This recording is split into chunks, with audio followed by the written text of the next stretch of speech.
Frame 313. Everyone has seen it.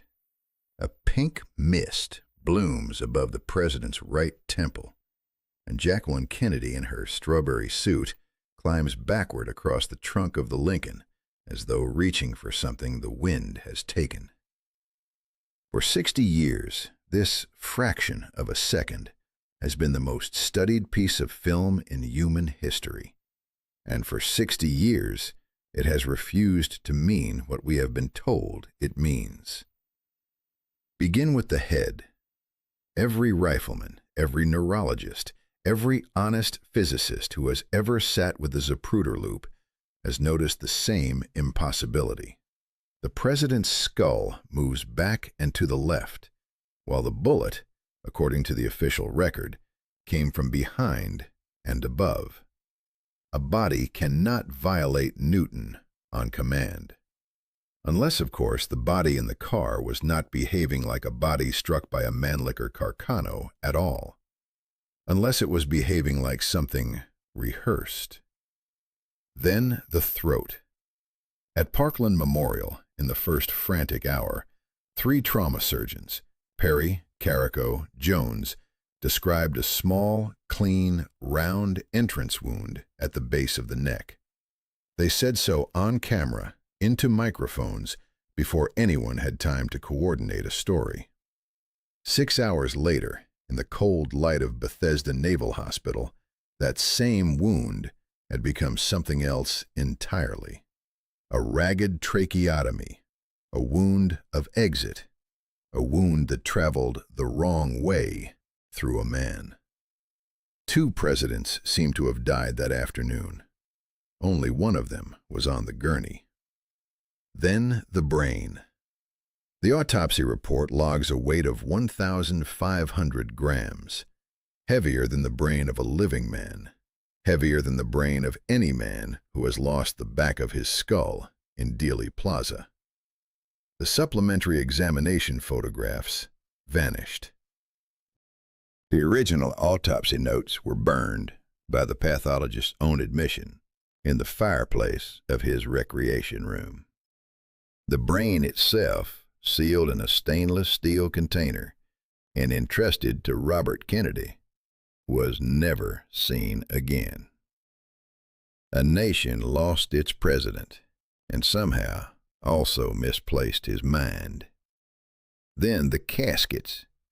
The bronze ceremonial casket from Dallas, loaded onto Air Force One in front of the cameras, was photographed arriving at Andrews Air Force Base at 6:55 in the evening. A separate shipping casket, plain and gray, was logged into the Bethesda morgue 20 minutes before that. 2 caskets, 1 body. Or perhaps 1 casket, 1 body. And 1 absence, a space carefully maintained, an outline of a man kept open for purposes nobody was ever meant to understand. The Warren Commission resolved these contradictions by ignoring them. The House Select Committee on Assassinations in 1979 conceded a probable conspiracy and then declined to name a single conspirator. The files were sealed for 75 years. Successive presidents of both parties have quietly extended the redactions, citing sources and methods that should logically have died with the men who ran them. 60 years of investigation have produced 1 defensible conclusion and 1 forbidden question. The conclusion is that the official story is impossible. The forbidden question follows from it like a shadow. If the wounds do not match, if the brain is missing, if the caskets do not agree on when they arrived or what they contained, then perhaps the simplest answer, the one no commission has ever been allowed to ask, is that the body did not match the president because the president was not in it. To understand why a sitting American president might choose to disappear one must first understand how thoroughly he had been surrounded. By the autumn of 1963, John Fitzgerald Kennedy had quietly declared war on every center of unaccountable power in the United States and several abroad. The Bay of Pigs, 18 months earlier, had taught him a lesson he could not unlearn. The Central Intelligence Agency had lied to him, deliberately and operationally, in order to draw a young president into a war he had not authorized. He had fired its director, Allen Dulles, along with 2 of its most senior officers, and was overheard by more than one aide, vowing to splinter the agency into 1,000 pieces and scatter it to the winds. Those pieces, and the men who held them, did not forget. In October, he had signed National Security Action Memorandum 263, ordering the withdrawal of 1,000 American military advisors from Vietnam by the end of the year, and the complete extraction of United States personnel by 1965. The directive was a quiet bomb laid beneath the foundations of an entire emerging economy. The contractors, the aerospace giants, the Southeast Asian station chiefs whose careers had been built on the assumption of a long war. Within 72 hours of his death, his successor would reverse the order with NSAM 273. Within 2 years, 500,000 American soldiers would be on the ground. In June of that same year, he had signed Executive Order 11,110, authorizing the Treasury to issue silver certificates against the bullion reserves of the United States, a measure that, taken to its logical conclusion, would have begun to bypass the Federal Reserve's monopoly on the creation of American currency. The order was never rescinded. It was simply, after Dallas, never used again. The notes already printed quietly vanished from circulation. Through his brother Robert, the Attorney General, he had launched the most aggressive federal prosecution of organized crime in American history. Carlos Marcello, the boss of New Orleans, had been physically deported, dropped into the Guatemalan jungle in his business suit. Santo Trafficante of Tampa, Sam Giancana of Chicago, men who believed with documentary justification that they had helped deliver Illinois and therefore the presidency in 1960, found themselves hunted by the very administration they had bought. Marcello was recorded that autumn swearing in Sicilian that the dog's head must be cut off if the tail were to stop wagging. And quietly, almost invisibly, the president had opened a back channel to Nikita Khrushchev. Letters passed through journalists and intermediaries. A test ban treaty had been signed in August. A thaw, real and dangerous to a great many careers, had begun.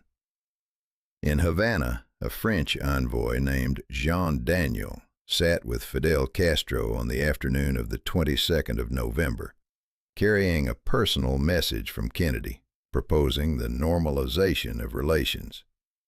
Castro was still holding the message in his hand when the news came through the radio. A president at war with his intelligence service, his generals, his central bank, his organized crime apparatus, and his own Cold War orthodoxy. Any one of these enemies could have killed him. The terrifying arithmetic of 1963 was that all of them wanted to. And Kennedy, who read his briefings carefully and trusted almost no one, had begun to understand it. The first credible plot did not unfold in Dallas. It unfolded in Chicago on the 2nd of November, 20 days before the world was told its president had died. A motorcade had been scheduled for that Saturday. Kennedy was to ride from O'Hare to Soldier Field for the Army Air Force game in an open limousine beneath the windows of the Cook County Administration buildings. 4 days before the visit, the landlady on West Jackson Boulevard contacted the Chicago office of the Secret Service. Her tenants, she said, had left rifles with telescopic sights propped against the wall of a rented room overlooking the president's route, along with a map of the motorcade marked in red. 2 men were briefly detained. Their names, like so many names in this story, were redacted and have never been satisfactorily released. The Chicago trip was canceled at the last possible moment on a pretext involving the situation in Saigon. The press was not told why. 11 days later, in Tampa, the same pattern repeated itself. A long motorcade route. A confidential informant inside the Cuban exile community describing a planned ambush from an upper window. A suspect named Gilberto Policarpo Lopez, whose movements after the 22nd of November would lead him quietly across the border into Mexico and then into the embassy of a hostile power. The Tampa trip went ahead. Kennedy survived it. But aboard Air Force One that evening, according to an aide who later spoke only on condition of his own death, the president was unusually quiet. He stood at the window for a long time and said, to no one in particular, that anyone willing to trade his own life for the president's could not be stopped by any agency on earth. There were other warnings, fainter and harder to verify.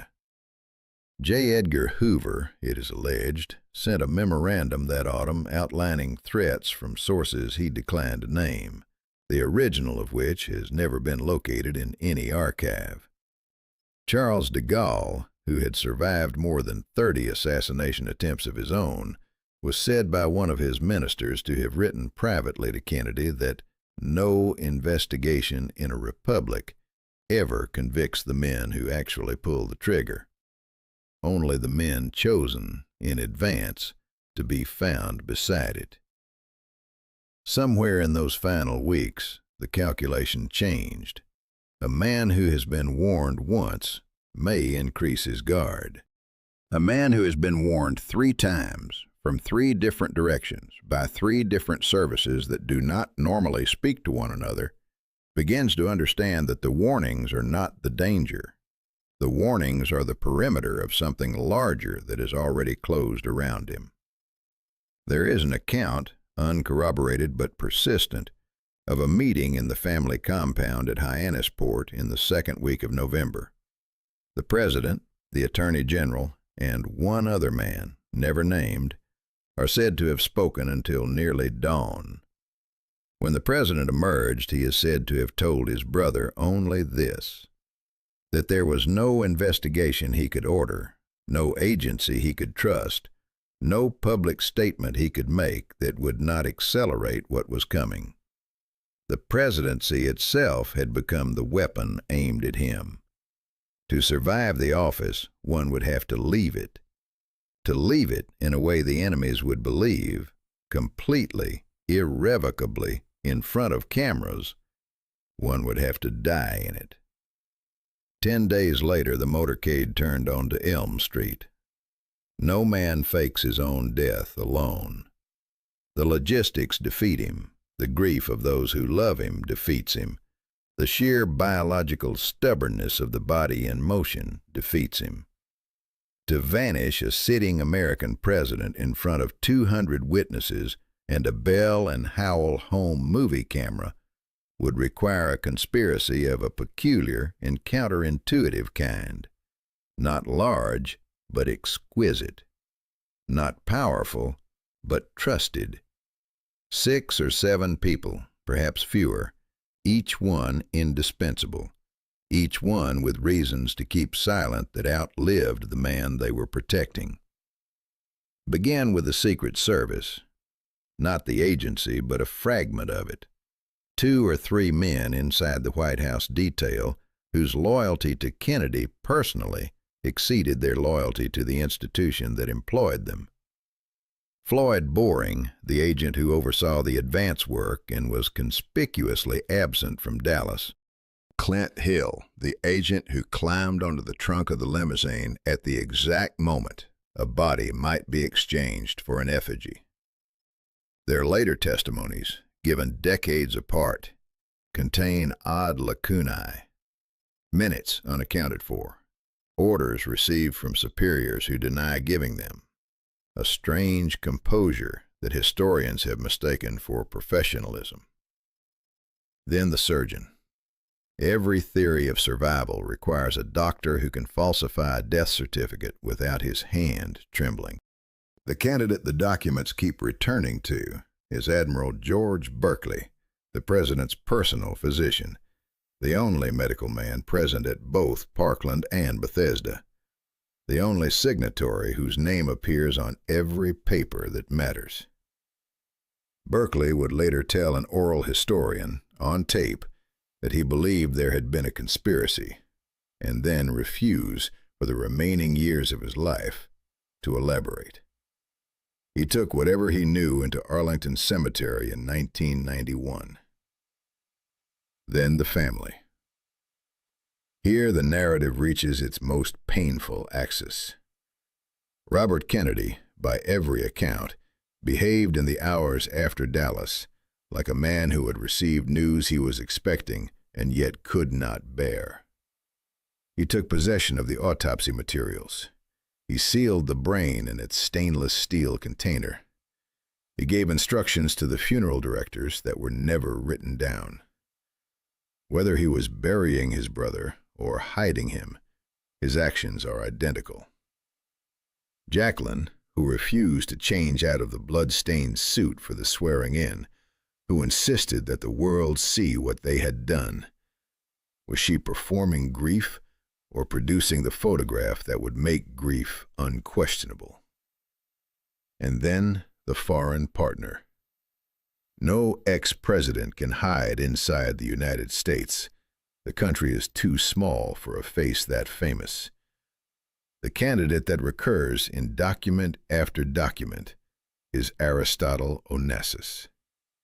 A man with islands no journalist could reach, with a private fleet, with intelligence connections in 3 governments, and with a particular interest, soon to become public, in the Kennedy widow. 5 years after Dallas, Jacqueline would marry him in a ceremony the world found inexplicable. The most charitable reading was loneliness. The most interesting reading was access. These are the names to remember: Boring, Hill, Berkeley, Bobby, Jackie, Onassis. A circle small enough to keep a secret, large enough to move a man. Each of them died in the decades that followed, without ever quite explaining what they had done. Each of them was buried, as the president was buried, beneath a polished stone and a careful silence. Reread Dealey Plaza not as a crime scene, but as a stage, and every anomaly the investigators have cataloged for 60 years rearranges itself into choreography. Begin with the route.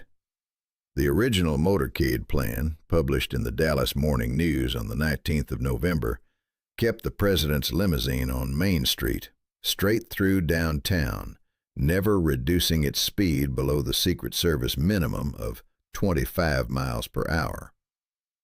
3 days before the visit, the route was changed.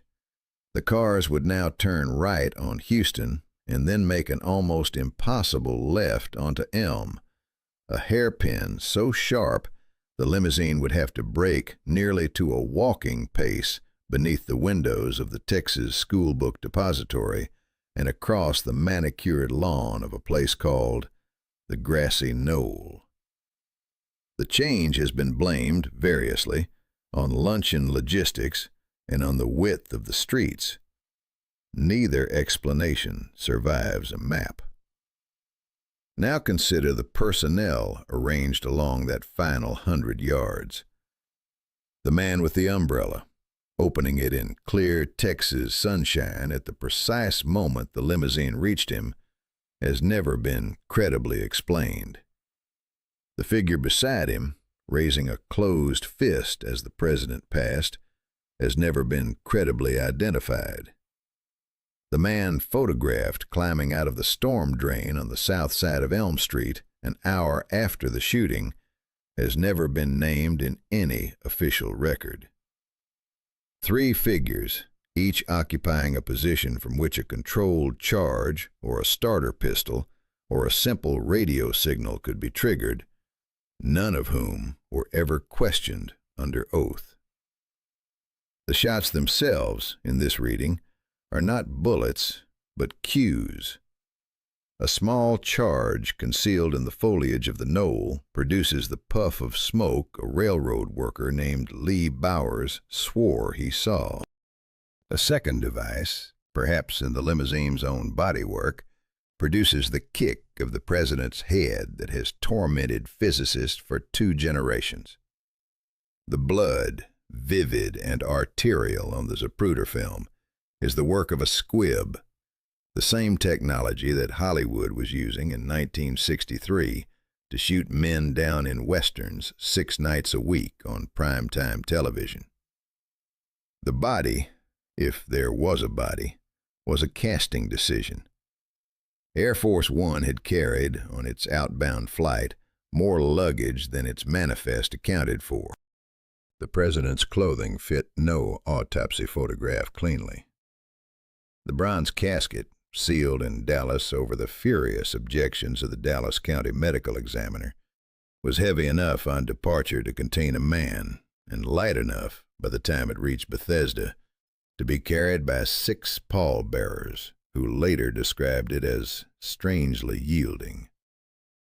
And the magic bullet, that pristine projectile said to have wounded 2 men and broken a wrist and shattered a rib, and emerged unmarked on a hospital gurney. The magic bullet is not magic. It is a prop. It is the object a stagehand leaves where the script requires it to be found, so that the audience, comforted by physical evidence, stops looking at the wings. Dealey Plaza was not a failure of security. It was the most successful piece of public theater of the 20th century. The man it killed was a character. The man it saved walked off stage before the curtain. The 72 hours between the turn onto Elm Street and the burial at Arlington are the seam in the garment. Pull at any thread, and the whole official story begins, slowly, to come apart in the hand. It begins at Parkland Memorial Hospital, in Trauma Room 1, where a Dallas County medical examiner named Earl Rose tried for nearly an hour to do his job. Texas law in 1963 was unambiguous. A homicide in Dallas County required a Dallas County autopsy. Rose stood in the corridor with the law on his side and refused to release the body. He was, by every contemporaneous account, physically pushed aside by Secret Service agents and Kennedy aides. The bronze casket wheeled past him while he shouted that what they were doing was illegal. Why a grieving administration, with nothing to hide and a nation to reassure, would commit a federal crime to remove a body from the jurisdiction with the most experienced gunshot pathologists in the American South has never been explained. Unless the body in the casket was not yet ready to be examined by anyone who did not already know what he was meant to find. On Air Force One, in the 98 minutes between takeoff from Love Field and landing at Andrews, 2 things happened that should not both have been possible.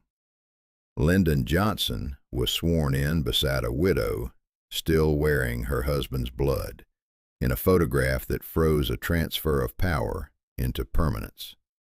And the casket, watched over by Jacqueline Kennedy in the rear cabin, was, according to at least 2 members of the flight crew, opened.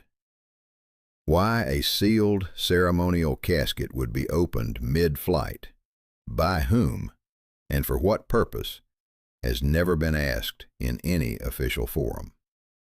At Bethesda, the chain of custody simply dissolves. The bronze casket, photographed arriving at the front of the hospital at 6:55 in the evening, did not contain the body when the autopsy began.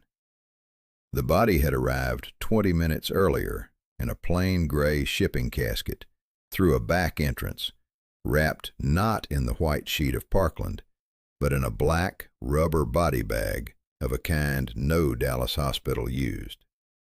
The senior mortician, Thomas Robinson, would later describe a wound at the right temple that did not match Dallas. The autopsy photographer would later say, under oath, that the photographs he was shown by the Warren Commission were not the photographs he had taken. What was buried then, in March of 1967, when the remains were quietly moved from their temporary plot to the permanent grave beneath the eternal flame? A body, certainly, reassembled, photographed, and signed for by men who could be relied upon never to speak. Whether it had once been the President of the United States, or whether it had been assembled from him and from someone else, or whether it had never been him at all, the eternal flame, by design, sheds light on nothing. It only burns. If a man is to vanish out of Dallas on the afternoon of the 22nd of November, 1963, he has roughly 40 minutes. 40 minutes from the moment the limousine pulls into the emergency bay at Parkland to the moment the bronze casket leaves the loading dock under a Secret Service cordon. 40 minutes in which the trauma rooms are sealed, the corridors are cleared, and the only people permitted near the president are people whose silence has already been arranged. In the version of events the documents almost permit, he is taken out through the South Service entrance of Parkland into a waiting ambulance whose driver has been replaced. The ambulance does not turn toward the morgue. It turns west onto Harry Hines Boulevard, and from there onto a service road that leads, in 1963, to a small auxiliary airstrip used by oil executives in the Texas branches of certain defense contractors. The strip is called Redbird. The aircraft waiting on the apron is a twin-engine Beechcraft with no tail number visible in any photograph that survives. Its flight plan, if one was ever filed, has not been located in any FAA archive. The man carried aboard is conscious. He is in shock, certainly, and his scalp is bandaged where a stage technician's blood packet was secured before it was burst. But he is breathing under his own power. The naval surgeon traveling with him administers a sedative whose dosage is calculated to make the next 6 hours pass as a dream the patient will never quite be able to reconstruct. The first leg is short.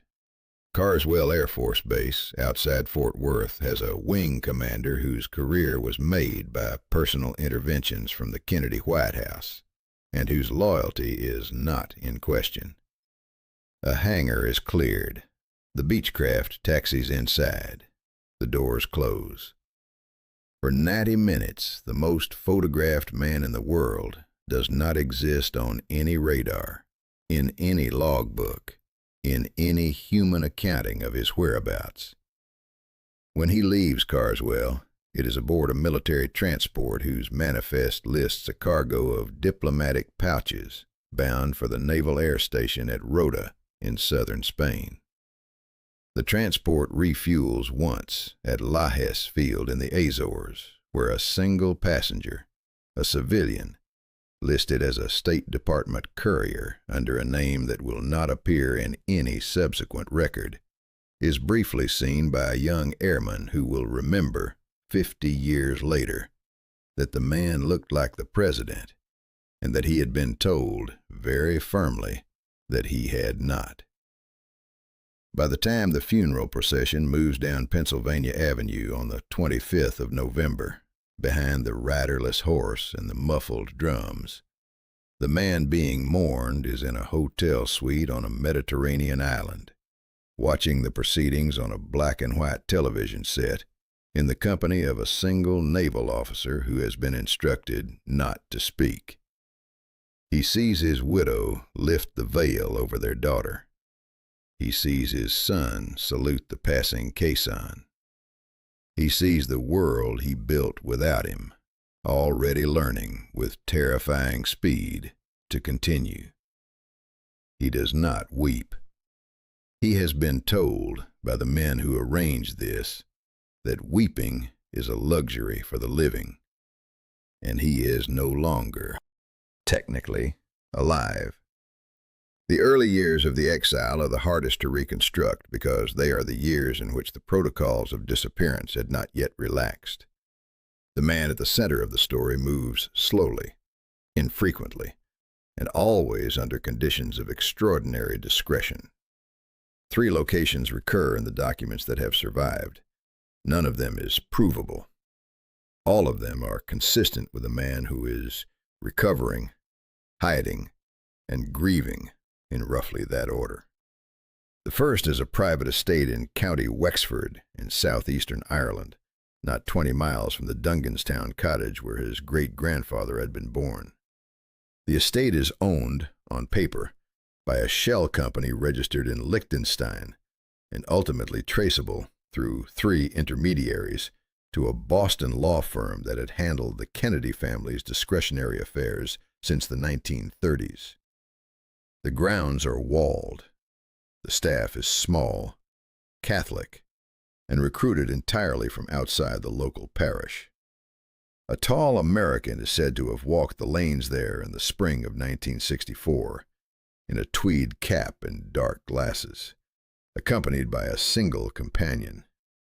The locals, who knew everyone, did not know him, and in Wexford, a stranger one did not know was a stranger one had been instructed by some quiet authority not to know. The second is Scorpios, the small Ionian island purchased by Aristotle Onassis in the same year the president was buried.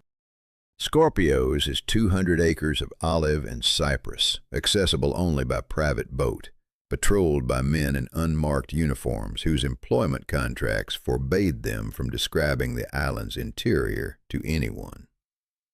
5 years after Dallas, Jacqueline Kennedy would marry its owner in a ceremony the world found grotesque.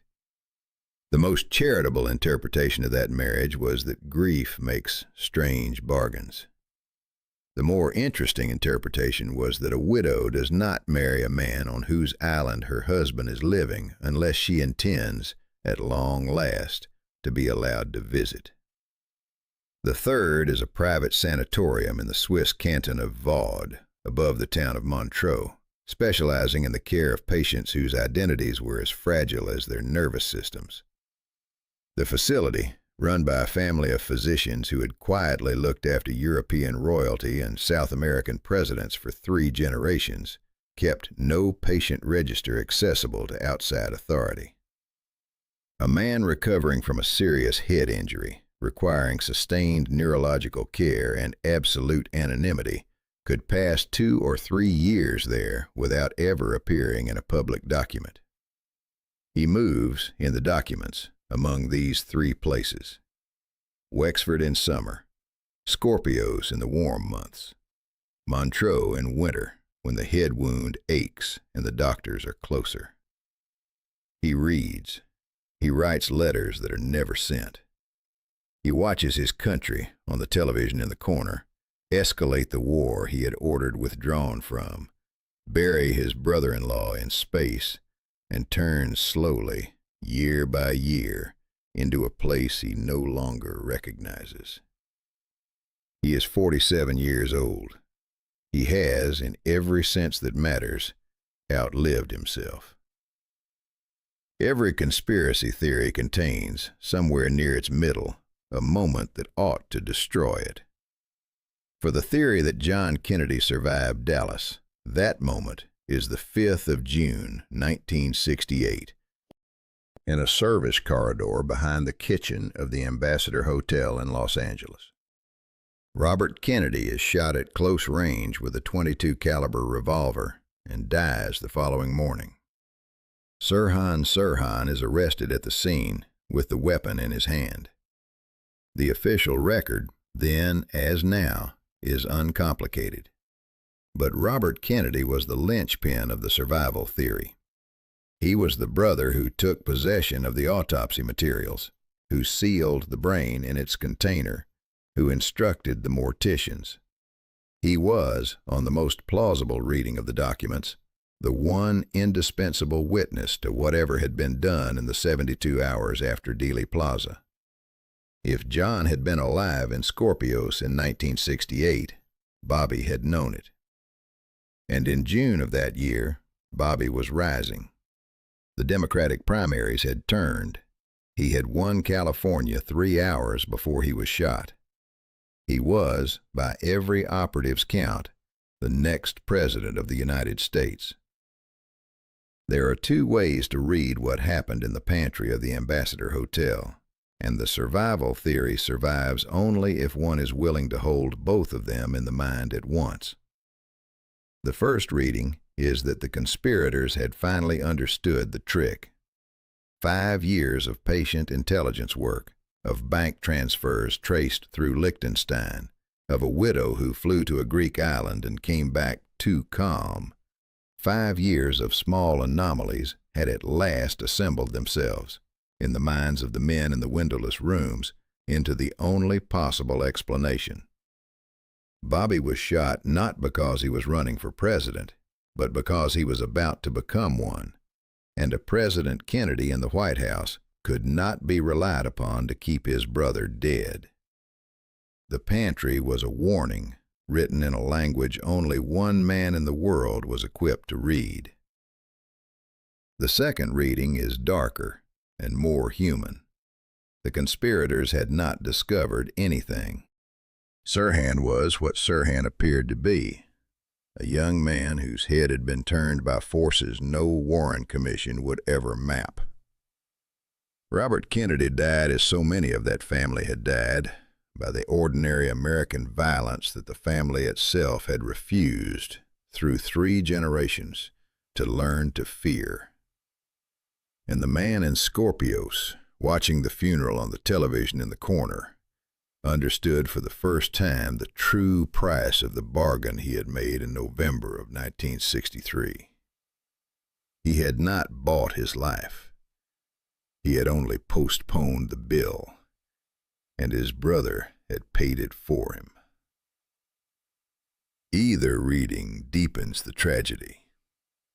Either reading explains why, in the photographs of Jacqueline Kennedy at the funeral train moving slowly up the Atlantic coast, she wears the expression of a woman who is mourning not one man, but 2, and who knows that the second of them is watching her somewhere on a black and white screen and cannot come down. After June of 1968, the exile is no longer a strategy. It is a sentence. After 1968, the man in exile becomes something stranger than a fugitive. He becomes a spectator at the slow demolition of the world he had tried in his 1,000 days to build. The decade that follows is, in a sense, the most painful conceivable vindication. In June of 1972, a team of former intelligence officers, among them E. Howard Hunt, a name that had drifted through every serious accounting of Dealey Plaza, is arrested inside the Democratic National Committee headquarters at the Watergate complex. Within 2 years, a sitting American president has resigned in disgrace, and the country has been forced to confront, in daylight, the existence of precisely the unaccountable apparatus the dead president had warned of in his final speeches. The man on the island, watching the hearings on a satellite-fed television set installed for that purpose alone, is said to have wept only once, and only at the testimony of John Dean, who described, with a young lawyer's precision, the machinery that had been turned against him. 3 years later, the Church Committee opens the locked drawer of the American century. Assassination plots against Castro, Lumumba, Trujillo. Domestic surveillance programs whose targets included every member of his own administration.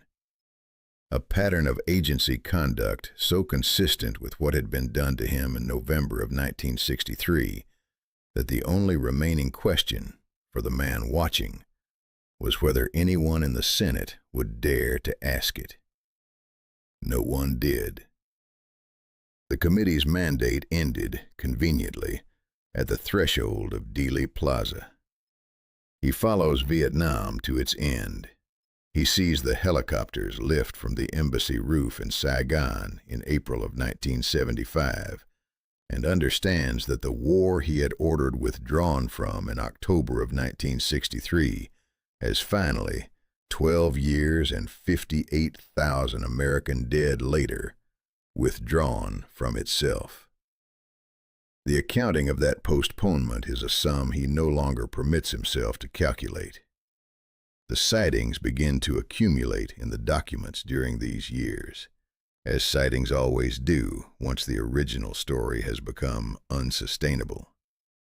A stooped American in his 60s, drinking coffee alone at the Café du Cendrier in Geneva in the autumn of 1973, addressed in English by a startled tourist and answering only in French.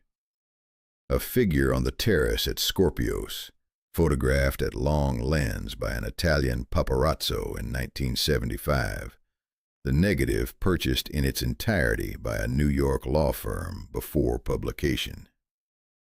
A gardener at a private estate in County Wexford, interviewed in the local pub in 1978, mentioning a soft-spoken patron whose Massachusetts accent he had not been able to place. Money moves, too, in patterns that suggest a hand. Anonymous donations of unusual size to the Catholic worker movement, to the campaign to abolish the death penalty, to a small foundation funding scholarships for the children of slain civil rights workers. None of the gifts is traceable. All of them go to causes that the dead president, in the last year of his life, had begun, very quietly, to support. He is 60 years old. He is 65. He is 70.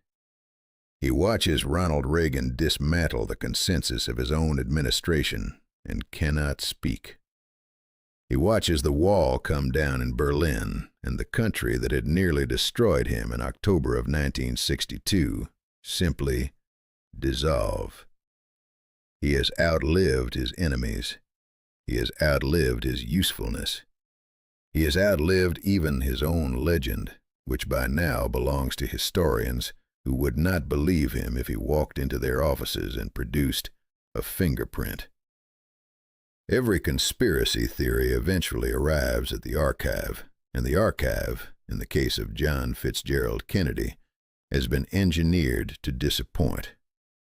The President John F. Kennedy Assassination Records Collection Act of 1992, passed in the wake of Oliver Stone's film and the public clamor it produced, ordered the release of all federal records pertaining to the assassination within 25 years. That is, by the 26th of October 2017. The premise of the law was that a quarter century would be sufficient to expire any conceivable national security interest in the events of a single afternoon in Dallas. The premise was charitable. It has not survived contact with the institutions it was written to constrain. The deadline came. The deadline went. President Trump, in October of 2017, signed a memorandum permitting the intelligence agencies to withhold thousands of documents on grounds of identifiable harm to national defense, foreign affairs, law enforcement, or intelligence operations. President Biden, in 2021 and again in 2022, extended the redactions further, citing the ongoing damage that disclosure would cause to sources and methods. President Trump, returning to office, ordered in January of 2025 the release of the remaining files, and the National Archives, over the following months, began to publish them in tranches. The tranches, when read carefully, contain a curious quantity of what they do not contain. Names of low-level Cuban exile assets, dead for 40 years, are unredacted.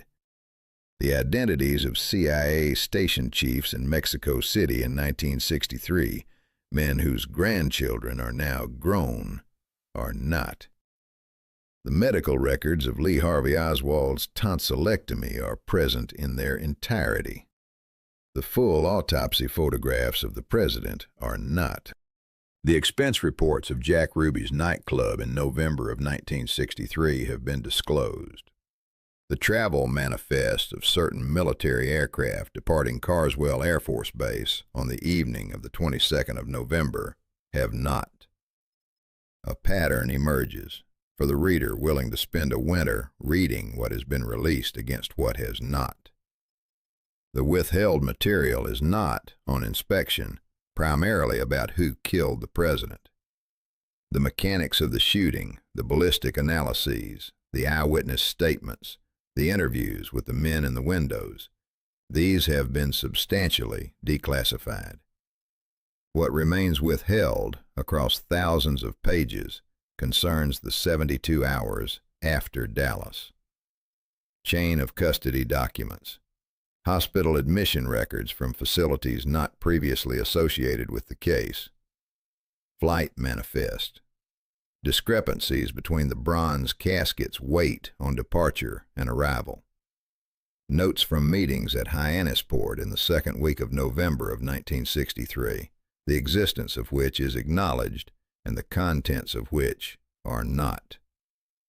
A skeptical archivist, reading these absences, would conclude only that the records have been protected on the conventional grounds: agency embarrassment, family privacy, the ordinary inertia of a bureaucracy that classifies by reflex.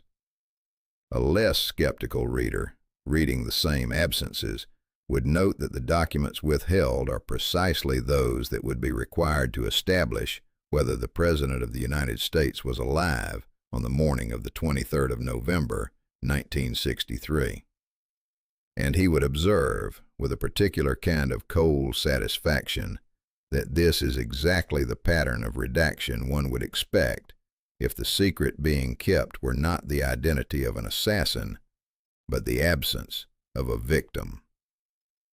John Fitzgerald Kennedy would have turned 109 years old in May of this year.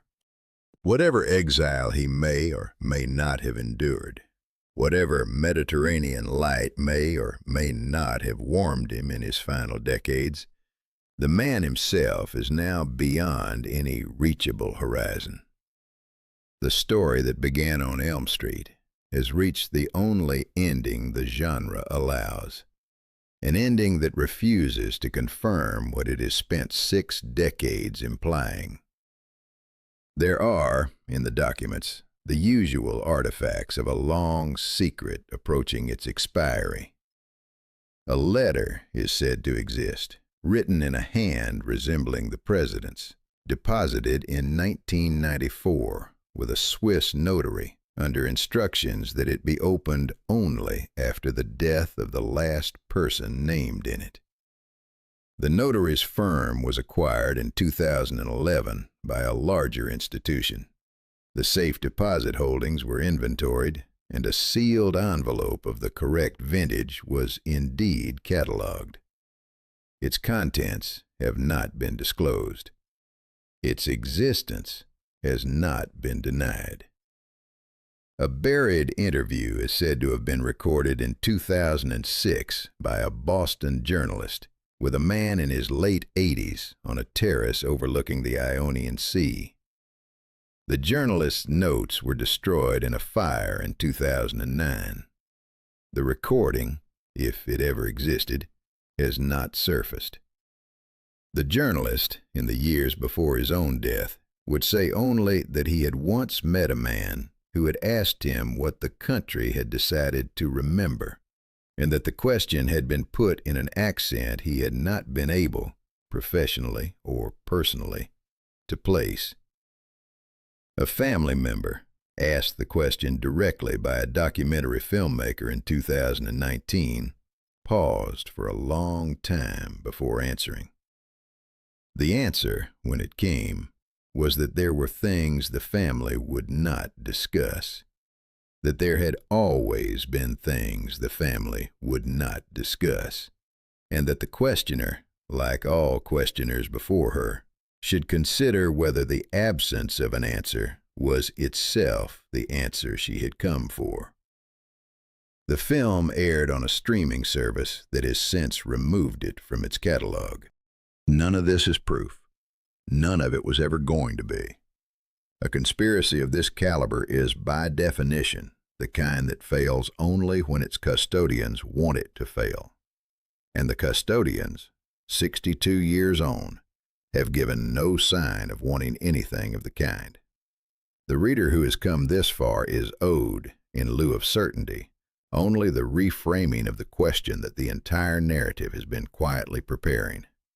The country has spent 6 decades unable to accept that its president was killed by one man with a mail-order rifle from a 6th-floor window. It has constructed grassy knolls and umbrella men and second shooters and Cuban exiles and mafia dons and rogue agencies, anything at all, rather than accept the small and unbearable proposition that a single, unimportant life can end a great one. The survival theory is the final and most exquisite refusal. He did not die because he could not have died, because the country he made would not have permitted it, because we, the readers, would not have permitted it.